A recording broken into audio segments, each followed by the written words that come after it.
Here's a simple demonstration of how to animate a line drawing using the new version of Keynote. First, you need a slide, naturally. Then tap on the screen to draw. And then I'm going to draw something simple. I can also change the colors.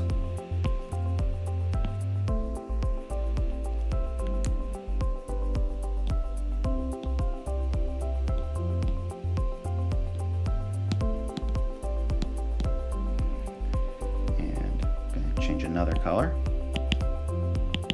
There we go.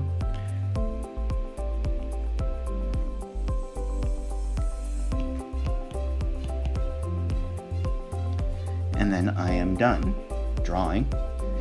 It becomes one object.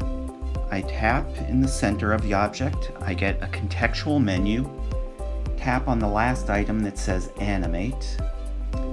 Click on the build-in plus symbol, click line draw at the top, click done in the upper right corner,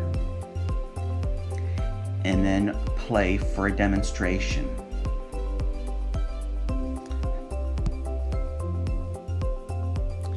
It animates very quickly, as you saw, and we do not have the ability to control that speed as far as I know.